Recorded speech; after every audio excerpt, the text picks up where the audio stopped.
Kita tidak boleh mati tangan kita tu, maka diwajibkan zakat tu. Menyimpan tu tidak boleh. Semua harta yang jadi simpanan. Termasuk begini, apa ibu lah punya rumah di Padang, tu balik rumah cik lain. Rumah yang kedua tu wajib zakat. Karena rumah yang kedua tu simpanan, investasi, tidak kebutuhan.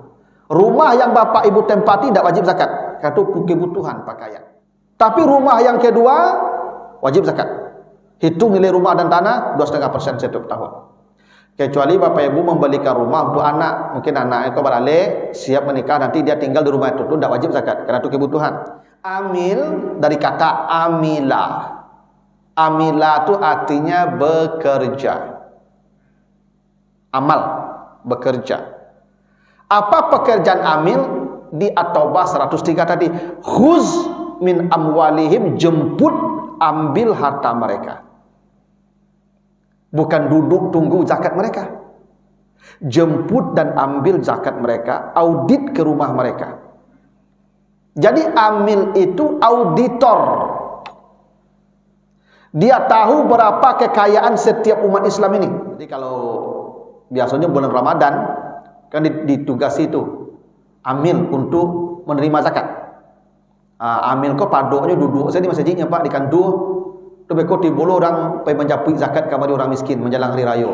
Itu ndak amil nama itu. Ya. Karena amil itu dua, khuz atu. Ambil dari yang berhak, datangi yang payah bekerja, maka dapatlah dia 1/8. Walaupun orang bisa memahami yang namanya bekerja kan tidak mesti berjalan ke sana kemari, kan bisa pakai otak aja, pakai komputer. Iya, kalau mau ngambil ambillah, enggak apa-apa. Tapi secara apa namanya itu ya, perasaan, etika, tidak wajar mengambil 1/8 hanya dengan duduk saja. Amil itu bekerja keras, tanggung jawabnya berat. Jadi yang dikasih legalitas oleh penguasa itu amil. Bisa jadi pengurus masjid yang membentuk, karena pengurus masjid SK-kan oleh Depak sampai nanti presiden. Tapi amil tidak bisa diangkat hanya dengan kesepakatan orang tertentu. Harus punya legal standing dari penguasa. Itu namanya.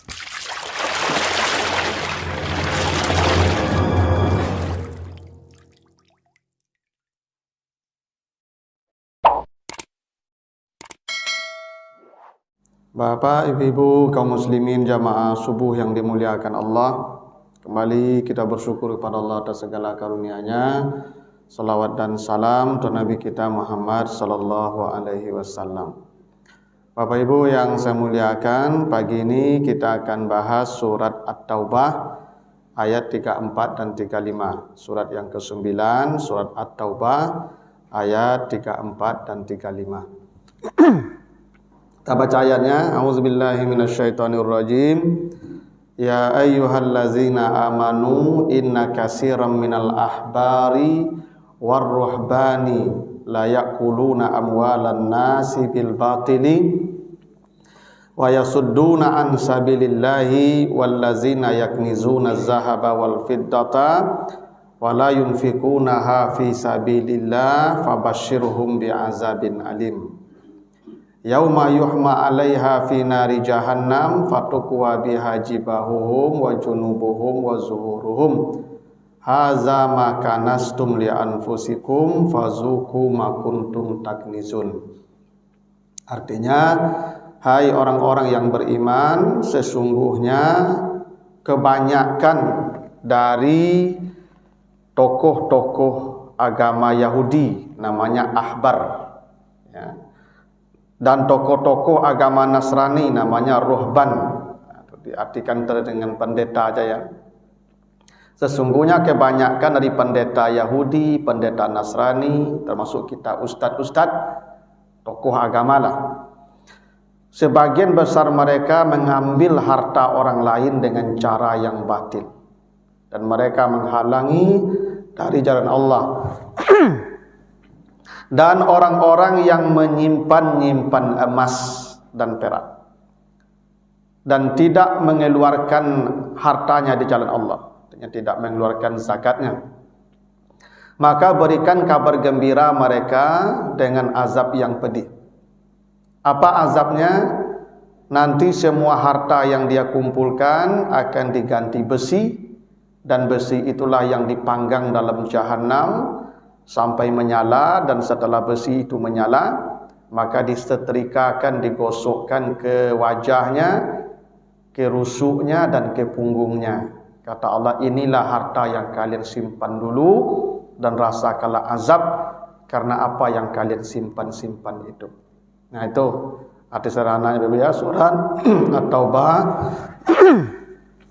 ayat 34 dan 35. Jadi kata Allah, ada orang-orang yang kita berikan dia kabar gembira. Fabashshirhum bi'azabin alim. Kata Allah, berikan mereka kabar gembira. Apa kabar gembiranya? Azab yang pedih. Ini namanya tahkir Bapak Ibu ya. Menghina. Disuruh beri kabar gembira, tapi kabar gembiranya azab yang pedih. Apa itu azabnya? Ini bonus azab. Azabnya pasti neraka. Semua orang itu ke neraka. Yang ya ahli maksiat, yang berdosa, yang melanggar, yang sombong, semuanya masuk neraka. Tapi di dalam neraka itu ada bonus azab. Kalau di sorga nanti ada bonus juga, maka di neraka juga ada bonus. Makanya kalau di sorga misalnya, fala ta'lamu nafsum ma ukhfiya lahum min qurrati a'yun. Ada kejutan-kejutan khusus. Ada orang-orang dapat kejutan di sorga. Masuk sorga itu sudah kejutan, tapi di sorga masih ada lagi kejutan. Artinya ada bonus-bonus hadiah yang tidak semua orang dapat di sorga itu. Neraka juga begitu. Ada bonus-bonus azab yang tidak semua orang merasakan bonus azab itu. Masuk neraka semua sudah sakit itu, tapi dalam sakit itu ada lagi tambahan sakit ya. Nah salah satunya ini, ada bonus azab. Apa bonus azabnya? Ada orang dalam neraka itu sudahlah dibakar itu, digosok pula dengan setrika dari besi yang dipanaskan dalam jahanam. Ini panasnya beda lagi. Yang panas neraka satu bagian, yang panas gosokkan bagian yang lain. Tidak sama panasnya itu, beda. Jadi mereka ini dapat tambahan azab. Tambahannya ada setrika dari api yang digosokkan ke wajahnya, ke punggungnya dan ke rusuknya. Siapa mereka? Kata Allah, dua. Satu, tokoh-tokoh agama, ahbar, pendeta Yahudi, ruhban, pendeta Nasrani, atau kita ustadz, buya, kiai yang mengambil harta orang lain secara batil. Jadi dulu Ibu, sejak masa lalu banyak tokoh-tokoh agama ini, baik Nasrani, Yahudi maupun Islam, yang menipu jamaahnya dalam tanda kutip. Jadi jamaah ini diajak sedekah, dibacakan ayat-ayat sedekah, lalu kemudian jamaah bersedekah untuk memperkaya dirinya sendiri. Itu namanya liyakulu amwalan nas bil batil. Jamaah diajak investasi, investasi, tapi kemudian digelapkan uangnya. Itu dari dulu lah banyak ustaz-ustaz itu kerajuannya Pak ya. Tapi Bapak Ibu jangan membayangkan seseorang ya, saya tidak menyampaikan seseorang ini ya. Ini penyakit yang sudah muncul sejak masa lalu dari kalangan pemuka agama. Banyak pemuka agama ini, baik dari kalangan Yahudi, maka disebut ahbar, Nasrani namanya ruhban, Islam namanya ustadz, buya, mubaligh, yang mengambil harta orang lain secara batin. Jadi kalau ada ustadz kemudian ngajak jamaahnya untuk umrah, setelah uang terkumpul, lalu ustadznya kabur bawa uang itu. Cara dari dulu begitu tuh Pak. Ya. Ada jamaah itu diajak ustadznya untuk usaha bersama, tapi kemudian uangnya lenyap. Ya, dari dulu begitu, tidak sekarang juga. Kata Allah, itu ustadz-ustadz yang begitu, tokoh-tokoh agama yang begitu, tolong kabarkan mereka azab yang pedih. Apa itu? Semua harta yang dia kumpulkan itu nanti diganti besi oleh Allah, dibakar dalam neraka jahanam dan disetrikakan ke seluruh tubuhnya. Jadi akan ada ustadz-ustadz nanti Pak Ibu, buya-buya yang dapat setrika api Pak. Ya, mereka yang menggelapkan uang jamaahnya, yang menyelewengkan investasi jamaahnya. Masya Allah Bapak Ibu ya, Al-Quran sudah kasih isyarat ya, memang ada begitu tokoh-tokoh agama ini. Makanya saya tuh lebih senang kalau sudah ya berdakwah jadi tokoh agama. Jadi berbisnis itu kalau bisa ya enggak usah. Sudah berdakwah pekerjaan. Bisnis kasih aja ke orang-orang yang profesional di bidangnya, yang memang menguasai bidang bisnis itu. Ya, supaya ini enggak terjadi yang seperti ini. Tapi enggak haram juga ustadz berbisnis, silahkan. Sepanjang tidak mengambil harta orang lain secara batil. Yang kedua kata Allah, mereka yang menyimpan emas. Ini ibu-ibu kok. Jadi orang-orang yang menyimpan emas dan tidak mengeluarkan haknya, maksudnya tidak mengeluarkan zakatnya, sedekahnya, nah itu juga semua harta yang disimpan itu nanti akan jadi besi, lalu dipanggang dalam jahanam dan disetrikakan ke seluruh badannya. Ayat inilah yang menjadi dasar Bapak Ibu untuk mengatakan bahwa zakat itu diwajibkan karena orang kikir. Zakat itu wajib karena kikir. Kenapa? Karena bahasa Al-Quran yaknizunaz zahab, mereka menyimpan emas. Maka orang yang menyimpan itu tanda kikir. Kalau dia tidak kikir, tidak akan menyimpan. Orang yang menyimpan itu tanda kikir. Makanya apa tanda orang kikir? Allazi jama'a malau wa addada. Mereka menghimpun, menghitung. Kikir. Orang kalau tidak kikir, maka tidak akan pernah berzakat. Kenapa? Karena dia sedekah terus habis. Sebelum sampai setahun sudah kurang. Tidak akan sampai senisab hartanya. Orang kalau tidak kikir, Ibu, hartanya tidak akan pernah senisab. Tidak akan pernah wajib zakat karena dapat bagi. Saya tidak menemukan riwayat Bapak Ibu Abu Bakar tuh berzakat walaupun dia kaya. Kenapa? Harta di tangan Abu Bakar tuh hanya singgah, tidak pernah mengendap. Yang mengendap di tangan orang tuh tanda orang kikir. Orang kalau menyuruhan sesuatu tanda kiki. Ibu kalau cuk menyuruhan samba kiki. Ya, ciri orang kiki itu ibu-ibu penyuruhan samba. Kadang lupa samba aku di mana suruhan bagi Pak.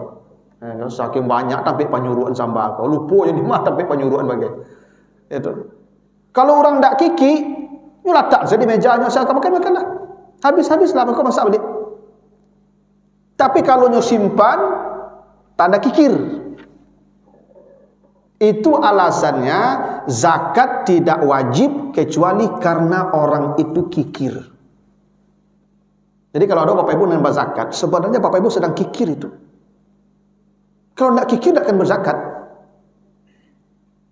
Itu kenapa coba baca di At-Taubah 103. Bagaimana zakat aturannya oleh Allah disebutkan. Khuz min amwalihim sadaqah tutahiruhum wa tuzakkihim. Ambillah zakat mereka. Ambillah Pak. Kalau ambillah kau tidak akan menyayangkan memberikan rupa. Maka dijakui. Disuruh ambil paso. Mengambil paksa itu tanda kikir. Itu makanya ada namanya amil. Amil itu petugas. Yang bertugas memungut zakat ke rumah orang. Kenapa dia jemput ke rumah itu? Karena orang itu kikir. Maka dijemput ke rumah dia. Makanya amil itu tidak menunggu di kantor Pak. Amil itu dia berjalan bekerja mengaudit semua harta umat Islam. Datangi rumah-rumah mereka, ambil, bawa, bagikan. Itu bukti kalau zakat itu karena kikir. Maka perintah zakat itu ambil dari mereka. Khuz min amwalihim sadaqah. Itu kenapa tujuan zakat itu disebutkan tutahiruhum wa tuzakkihim. Zakat itu mensucikan harta dan mensucikan jiwa. Jadi ada dua tujuan zakat itu, Pak. Satu, mensucikan harta, karena kalau harta bapak ibu banyak, pasti ada yang kotor di dalam, pasti. Ada sebuah pepatah bijak mengatakan, bicara kalau terlalu banyak, pasti terselip bohongnya. Harta kalau terlalu banyak, pasti masuk yang haramnya. Mau mengecek kok ibu, mengecek. Kalau terlalu banyak bicara mengecek, itu jadi otak deh Pak. Enggak, coba kalau banyak mengecek Pak, kecewa. Oh, kadang otak. Otak tuh duto tuh Pak. Ya, yang namanya otak kok enggak batu. Yang namanya otak tuh bohong. Itu makanya orang kalau banyak mengecek, kadang otak kecewa. Kalau bicara terlalu banyak, pasti ada bohong di situ. Harta kalau terlalu banyak, pasti ada yang haram di situ. Untuk itulah diangkat yang haram itu tuh namanya tutahhiruhum, zakat membersihkan yang kotor-kotor. Itu kenapa zakat tidak boleh ke masjid. Masjid rumah Allah yang suci, tidak boleh dibangun dengan harta kotor. Karena zakat itu daki-daki harta. Zakat tidak boleh ke anak yatim, karena anak yatim itu Allah yang memuliakannya. Anak yatim itu anak-anak yang mulia. Tidak boleh harta-harta kotor untuk anak-anak yang hebat, yang mulia di hadapan Allah itu. Ya. Nah, yang kedua, tujuan zakat itu mensucikan jiwa. Kenapa mensucikan jiwa? Orang yang berzakat itu jiwanya sedang tidak baik, karena ada kikir di hatinya. Itu kenapa tujuan zakat itu membersihkan jiwa tadi. Karena orang yang berzakat itu sebenarnya kikir dia. Maka zakat menghapus penyakit kikir itu, karena itu kotoran hati. Ini menjadi bukti bahwa zakat itu untuk orang kikir. Apa buktinya zakat itu kikir? Mari lihat definisi zakat. Ini definisi zakat yang semua orang paham. Apa definisi zakat? Mengeluarkan harta tertentu di waktu tertentu, di jumlah tertentu, kepada orang tertentu. Kata tertentu itu tanda kikir. Andai dia tidak kikir, maka kata tertentu tidak ada. Memberikan semua harta di semua waktu, di semua jumlah, dan ke semua orang. Itu tidak kikir itu kalau semua. Tapi memberikan harta tertentu dalam jumlah tertentu kepada orang tertentu di waktu tertentu, itu bukti zakat itu sebenarnya kekikiran. Karena semuanya ditentukan, hartanya dibatasi, jumlahnya dibatasi. Makanya jumlahnya ada namanya nisab, ya, ada batasannya. Orangnya dibatasi, maka ada 8 orang, asnaf namanya. Waktunya dibatasi, maka ada nama haul namanya. Itu semua bukti kalau zakat itu sebenarnya kikir. Karena semuanya serba ditentukan, serba dibatasi, tidak bersifat mutlak. Nah, karena coba kita lihat Bapak Ibu. Misalnya harta tertentu, tidak semua harta. Apa harta yang wajib zakat? Satu, namanya hasil pertanian. Hasil pertanian itu tidak semuanya hasil pertanian yang diwajibkan zakat. Hanya yang disebut al-qut atau akwat namanya, makanan pokok. Kan dibatasi, makanan pokok. Kalau di sana di Jazirah Arab itu ada gandum, ada korma. Kalau kita beras atau padi. Jadi kalau bapak ibu misalnya bertanam bawang, kalau di kampung rumah bu tanam bawang tuh, masya Allah. Sekali panen bawang tuh kok harago rancak. Kalau bawang kok rancak bisa oto 3 tagak baru langsung bisa kayu mendadak ibu. Tapi bisa abi mendadak lah. Kalau haragonya jatuh, bawang dah rancak abi kok tuh. Walaupun panen bawang itu 100 ton, tidak wajib zakat. Kenapa? Karena bawang tidak makanan pokok. Kecuali orang makan bawang 1 kilo sehari, itu wajib zakat. Tapi kan tidak ada apa orang makan bawang 1 kilo sehari kan. Maka bawang tidak wajib zakat, walaupun bisa beratus ton panennya. Kenapa? Tidak kategori wajib, karena hartanya ditentukan, makanan pokok. Kalau ibu tanam apa? Durian. Yang musim durian tuh panen durian Pak. Ya kan? ratusan ton durian panen, tak wajib zakat. Kenapa? Bukan makanan pokok. Kan sebenarnya kikir tu Pak. Karena dia sudah memilih apa? Yang pokok saja. Yang tak pokok tak usah. Padahal sebenarnya Allah sudah kasih isyarat. Apa kasih isyarat nanti di Al-Baqarah 267? Ya ayyuhallazina amanu anfiqu mimma kasabtum ya.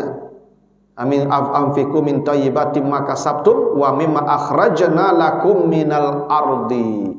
Hai orang yang beriman, keluarkanlah semua hasil usahamu dan semua yang Allah tumbuhkan dari bumi untukmu.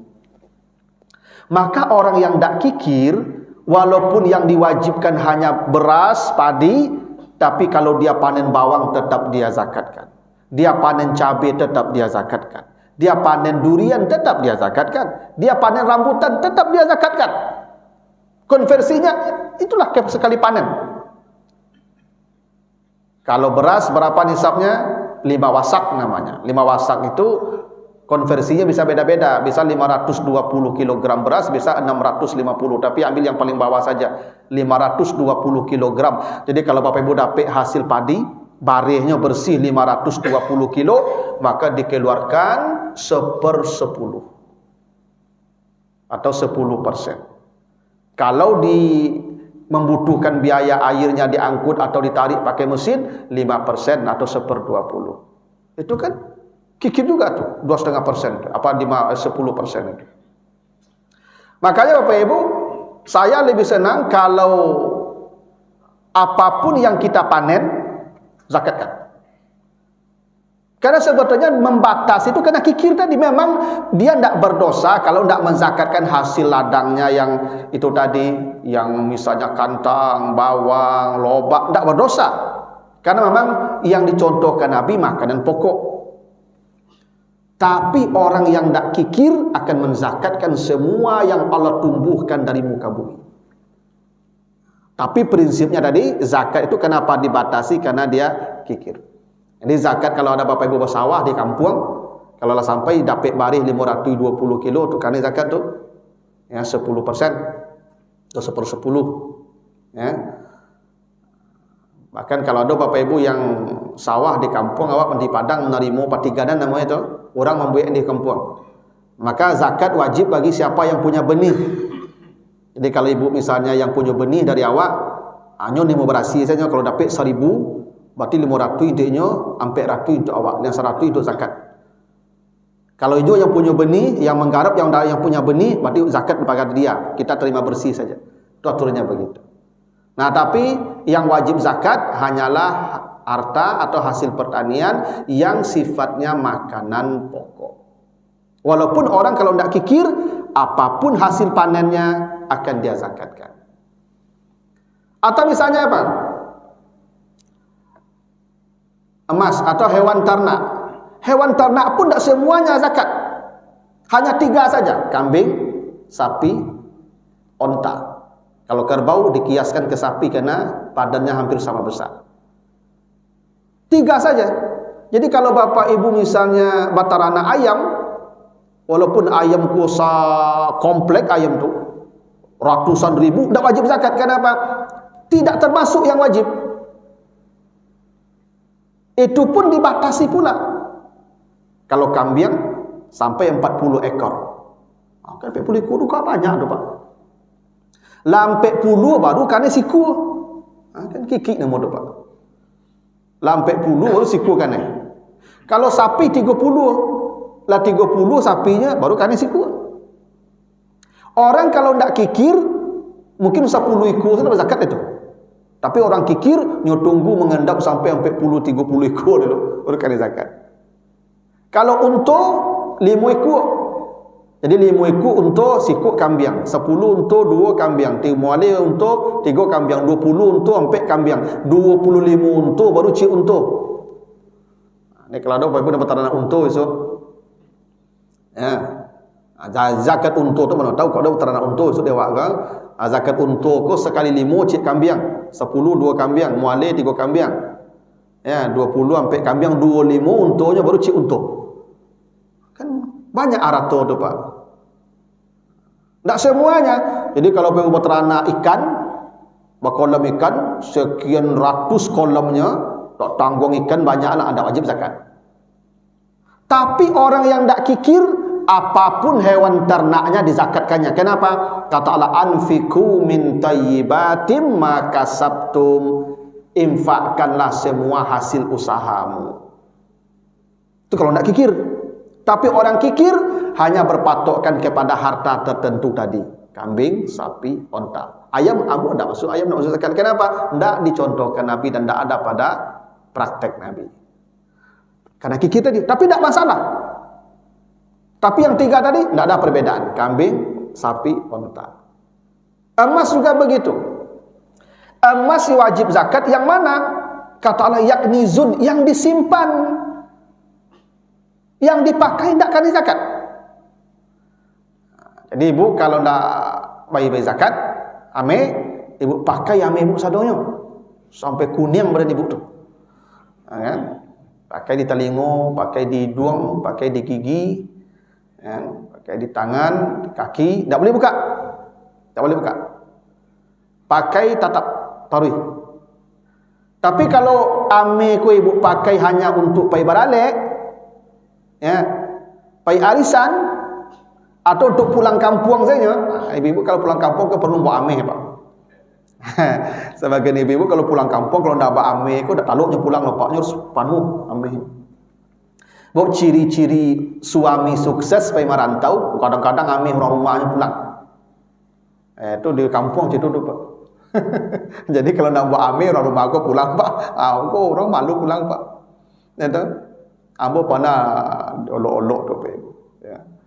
Dulu ketika awal-awal menikah, ya gaji ketek pegawai baru, tu dak pakai ame banyak orang rumah mana, ada ame lah. Pulang PC mintu tu dari orang banyak lah di Podepet dia. Ikut laki dosen pegawai pakailah barang pulang. Itu. Atau maka ibu-ibu kalau pulang kampung wajib barang kiranya. Kalau ada ibu-ibu pulang kampung, ya wajib barang, Pak. Kalau tidak ada usah pulang gitu. Jadi Bapak Ibu, kalau ada ibu-ibu model tu, memang begitulah ibu-ibu tu. Itu tidak pakaian namanya, itu namanya simpanan tu. Kalau barang ibuku dipakai parisan, barale, pulang kampung, itu tetap simpanan dan wajib zakat.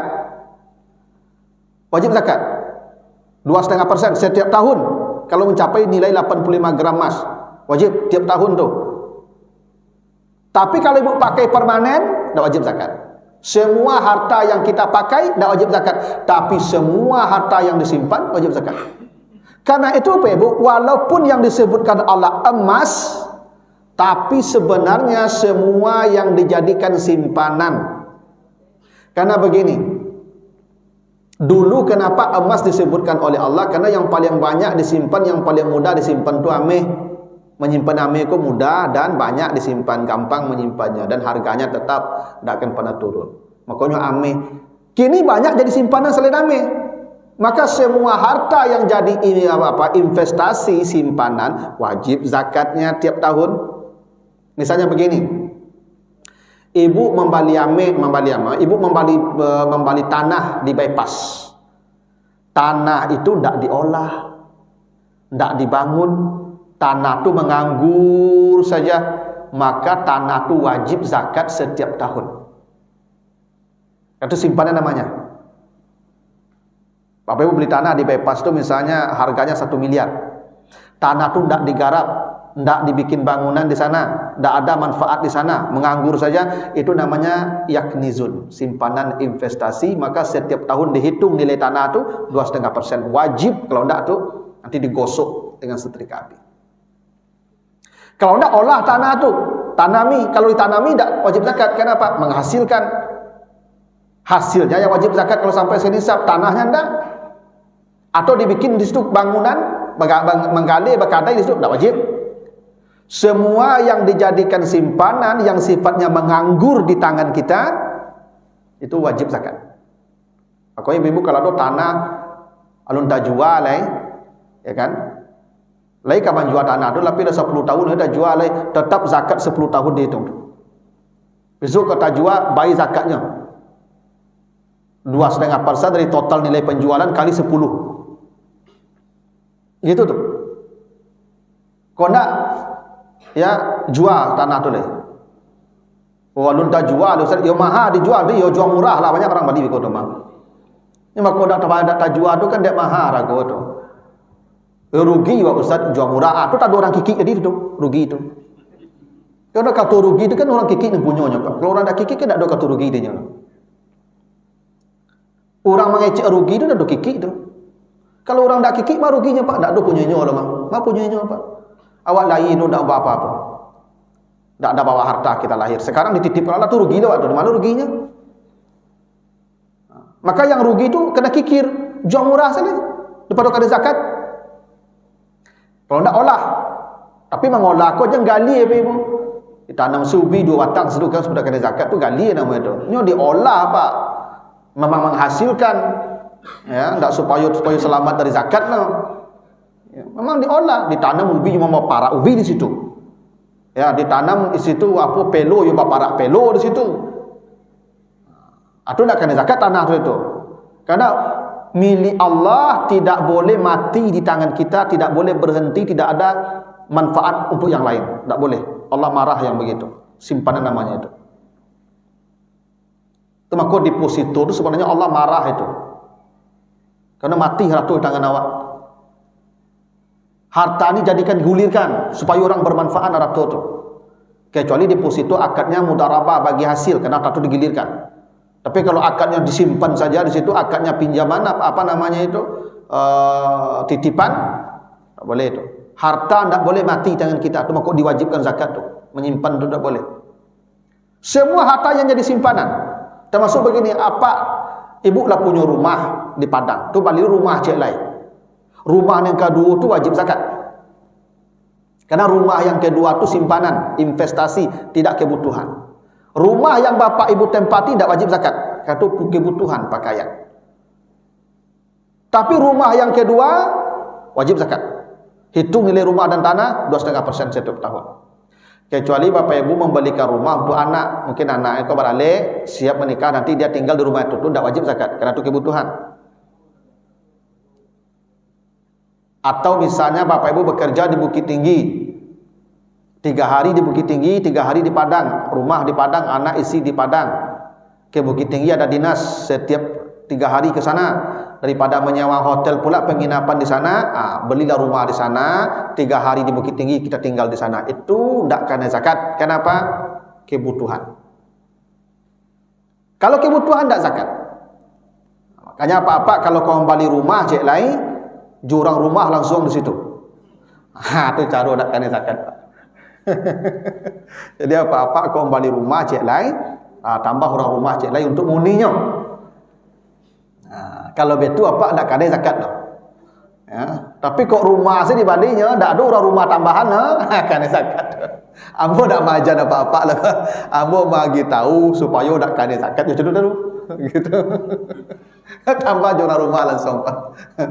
Ya, kalau itu kebutuhan namanya, ya. Yang nak kebutuhan kena zakat nanti itu. Apa misalnya bala doto udah punya mobil.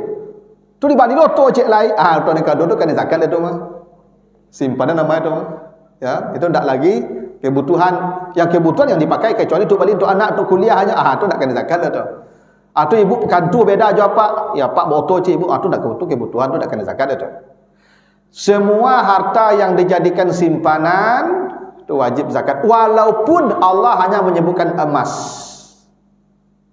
Ini orang kikir hanya membatasi pada teks dan praktek Nabi, tapi orang yang tidak kikir semuanya akan dia zakatkan. Nah, termasuk Bapak Ibu, kalau Bapak Ibu nanti menjadi pedagang, tetap ya 2,5%. Kalau sampai hartanya bersih, ya modalnya, keuntungannya 85 gram emas, 2,5% dikeluarkan hutang piutang. Kalau ada nanti orang ngambil barang kita belum dibayarkan, udah hitung tuh. Tapi memang begitu. Yang terakhir namanya harta rikas. Kalau ibu bapak misalnya menggali ubi di belakang rumah, pas menggali ubi itu pak tatoka ame sagadang lutui sagadang lutui ame tatoka pak memang kadang maka bapak ibu berhak memiliki harta itu, namanya harta rikas. Caranya bagaimana? cari pemilik lahan sebelum ibu. Siapa yang punya lahan sebelum ibu, tanya ke Pak, apa membeli tanah kok? Apa punya tanah kalau enggak? Yo. Pernah enggak apa menanam mame di sawah di tanah apa tu? Enggak lah katanya. Oh enggak lah. Dari siapa tanah Pak bali dulu? Dari apa Sianu, tanya lo ke Pak Sianu tu.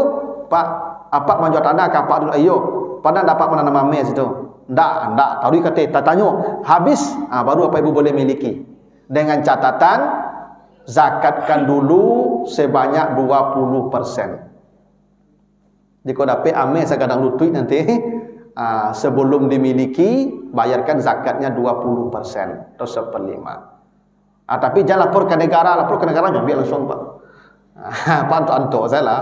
Dapat ame sekadang lutut, antuk saya lah. Ya zakat ke 20% Pak. Halal. Kalau Pak lapor ke negara ambil langsung mereka.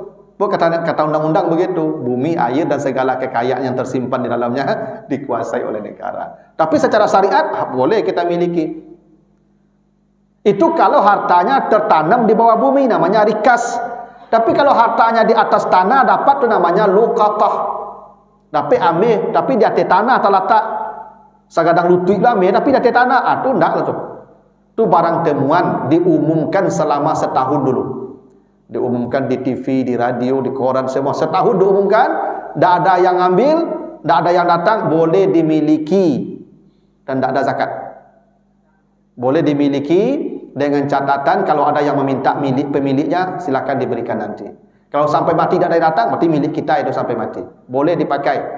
Kalau disimpan, baru kena zakat setelah setahun kemudian. Nah, jadi Bapak Ibu prinsipnya tadi zakat itu diwajibkan Allah karena orang itu kikir. Kalau orang itu tidak kikir, maka dia akan bersedekah tanpa batas. Makanya Bapak Ibu, mulai hari ini Bapak Ibu hitung-hitung di rumah, mana yang harta Bapak Ibu yang sifatnya simpanan, mana yang sifatnya pakaian. Tolong hati-hati, yang simpanan ini zakat kalah semua. Zakatkan semua. Termasuk tas-tas ibu yang rancak-rancak itu zakatkan.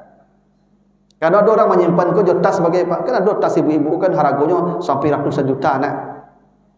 Ibu-ibu sosialita tu Pak, harga tas agak mahal pada otol itu Pak. Ibu yang menyimpan tas tu, tolong hitung barang nilai tas ibu tu zakatkan tiap tahun. Kalau tidak besok jadi setrika, besok gosok ibu, gitu. Itu Pak. Nah, makanya Bapak Ibu, ya zakat itu ya tujuannya membersihkan harta kita dan membersihkan jiwa kita, karena jiwa orang yang berzakat itu sebenarnya sedang dihinggapi oleh penyakit kikir tadi. Nah begitu. Ada pertanyaan Bapak Ibu sampai sini? Silakan Pak. Apakah amil itu berhak dapat 1/8 kalau dia hanya menunggu saja di kantor? Ya. Amil dari kata amila. Amila itu artinya bekerja. Amal, bekerja. Apa pekerjaan amil? Di At-Taubah 103 tadi. Khuz min amwalihim, jemput, ambil harta mereka. Bukan duduk tunggu zakat mereka. Jemput dan ambil zakat mereka, audit ke rumah mereka. Jadi amil itu auditor. Dia tahu berapa kekayaan setiap umat Islam ini. Bapak ini asetnya di sini begini. Dia tahu dan berapa yang wajib zakat. Dia ambil langsung. Karena dia bekerja begitulah, bukan hanya bekerja menjemput, tapi mengantarkan langsung ke penerima. Jadi tugas amil ini dua Pak. Mengambil dari yang wajib, menyerahkan kepada yang berhak. Karena kerjanya berat, berhak dia dapat 1/8. Itu kenapa perintah zakat wa atuz zakat. Ata itu datangi yang menerima zakat. Datangi yang wajib zakat, antarkan zakat ke yang menerima zakat. Itu makanya ata itu mendatangi. Maka orang yang menerima zakat tidak boleh disuruh datang ke tempat kita. Karena itu memamerkan kemiskinan. Menghina penerima zakat. Zakat itu kewajiban kita, kita yang mengantarkan ke orang itu. Makanya Pak, saya kalau ada orang kaya Pak mengantri orang miskin di depan rumahnya untuk menerima zakat, saya kalau Kapolda saya tangkap itu orang kaya itu. Kenapa? Allah tidak menyuruh begitu. Allah suruh datangi mereka yang menerima zakat itu supaya air mukanya terpelihara. Maka amil itu punya dua tugas. Tugas khuz, menjemput harta atau bah itu 103, dan tugas mendatangi penerima zakat untuk menyerahkan zakat yang diambil tadi. Kalau dia tidak melakukan itu, berarti dia tidak amil namanya. Maka dalam status itu dia tidak berhak mendapatkan 1/8 dari zakat yang terkumpul. Jadi kalau biasanya bulan Ramadan kan ditugasi itu amil untuk menerima zakat. Amil ko padoknya duduk saya di masjidnya Pak di kantor tu beko tibolo orang pai menjapui zakat kepada orang miskin menjelang hari raya. Itu ndak amil nama itu. Ya. Karena amil itu dua, khuz ambil dari yang berhak, datangi yang menerima. Karena dia payah bekerja, maka dapatlah dia 1/8. Walaupun orang bisa memahami yang namanya bekerja kan tidak mesti berjalan ke sana kemari, kan bisa pakai otak aja, pakai komputer. Iya, kalau mau ngambil ambillah, enggak apa-apa. Tapi secara perasaan, etika, tidak wajar mengambil 1/8 hanya dengan duduk saja. Amil itu bekerja keras, tanggung jawabnya berat. Itu silakan. Negara. Kalau dulu Nabi sebagai kepala negara, sekarang bisa Pak RW, karena Pak RW itu perpanjangan tangan dari lurah, lurah dari camat, camat dari wali kota gubernur, gubernur bupati, menteri presiden. Jadi yang dikasih legalitas oleh penguasa itu amil. Bisa jadi pengurus masjid yang membentuk, karena pengurus masjid SK-kan oleh depak sampai nanti presiden. Tapi amil tidak bisa diangkat hanya dengan kesepakatan orang tertentu. Harus punya legal standing dari penguasa. Itu namanya amil. Itu makanya amil itu perwakilan Nabi. Makanya Allah memerintahkan ke Nabi. Jadi khuz min amwalihim itu perintah Allah ke Nabi Muhammad. Nabi Muhammad membentuk tim ini atas perintah Allah. Kira-kira begitu Pak. Jadi amil itu perwakilan Allah, karena perintahnya ke Nabi, Nabi bentuk tim, ambil, jemput, kata Nabi. Maka di bulan Ramadan itu Pak, sebenarnya ya tidak usah pakai amil. Kalau zakat fitrah itu sudahlah. Zakat fitrah itu tolong menolong saya lah kumpulan. Tidak usah pakai amil. Kalau iya pakai amil Pak, maka jemput ke rumah orang Islam. Pak zakat fitrah lah, mari kolon, berjemput. Abeku data orang miskin, amil pemantan ke orang miskin tu. Tak disuruh orang tu ke masjid menjapui Pak. Data amil mendata siapa yang mustahik. Nah setelah dia dapat data, pakai kendaraan dia mengantarkan zakat fitrah yang terkumpul ke rumah-rumah orang miskin itu baru amil namanya. Tapi yang kita praktekkan selama Ramadan itu tidak amil namanya itu. Itu sukarelawan. Anda usahlah ambil 1/8 tu Pak. Tidak usah. Ya kalau mau nanti ya bekerjanya begitu. Walaupun tidak akan semua dapat, tapi dia berusaha menjemput, mencari, dicarinya harta itu. Dijemputnya ke rumah-rumah. Didatanya pula penerima, diantarkan pula ke rumah, itu baru amil namanya. Nah begitu Pak. Itu kenapa tadi zakat itu, karena dia kikir sebetulnya, karena ada petugas yang harus menjemput. Kalau tidak dijemput jantan lah. Ada tanda kikir tadi itu. Nah begitulah dulu Bapak Ibu ya, tolonglah dihitung-hitung rumah lah ya. Padokannya gosok besok lebih kurang mohon maaf jika ada yang kurang berkenan. Subhanakallahumma wa bihamdika asyhadu an la ilaha illa anta astaghfiruka wa atubu ilaika. Wassalamualaikum warahmatullahi wabarakatuh.